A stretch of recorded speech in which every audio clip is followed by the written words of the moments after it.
We are coming to the end of our series on identity, and yesterday I had a look at what is our real identity. So what is our real identity? The Bible says that I am part of the kingdom of Christ.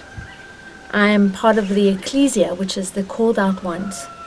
I am a Christian, which is also a little Christ. I am a holy nation, and I am a child of God.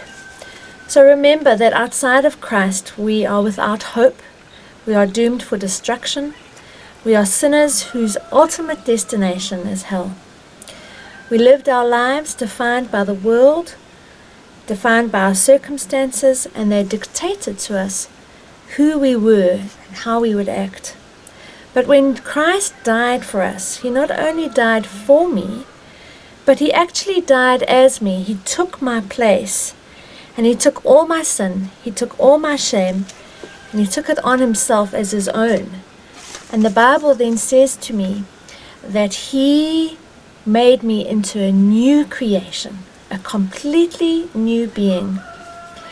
1 Peter chapter 1 verse 3 says, because of his great mercy, he gave us new life by raising Jesus. In effect, he's almost raising me. He exchanged my old dead self for his new self. So my new identity calls me to learn how to live God's way. We're going to look at 1 Peter chapter 1 from verse 13. It says, therefore, prepare your minds for action. Be self-controlled. Set your hope fully on the grace to be given you when Jesus Christ is revealed. As obedient children, do not conform to the evil desires you had when you lived in ignorance. We're no longer ignorant, we've been taught now. But just as he who called you is holy, so be holy in all that you do. For it is written, be holy, because I am holy. Since you call on a Father who judges each man's work impartially, live your lives as strangers here in reverent awe. For you know that it was not with perishable things such as silver or gold that you were redeemed from the empty way of life that was handed down to you by your forefathers, but with the precious blood of Christ, a lamb without blemish or defect.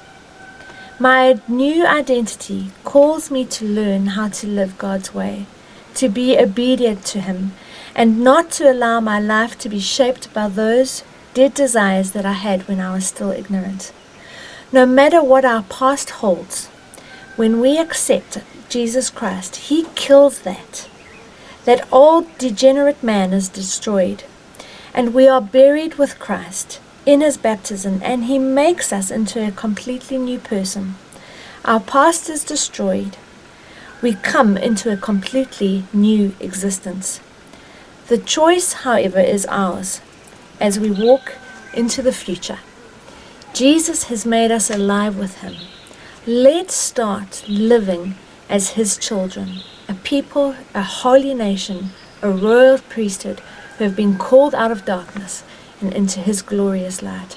I really pray that God has ministered to you and that he's opened your eyes and that he's bringing freedom to you to walk in the authentic person that he has created you to be. God bless you. It has been such a pleasure to share with you just some stuff that I'd learned, and I pray that you'll be blessed as you go forward. Goodbye.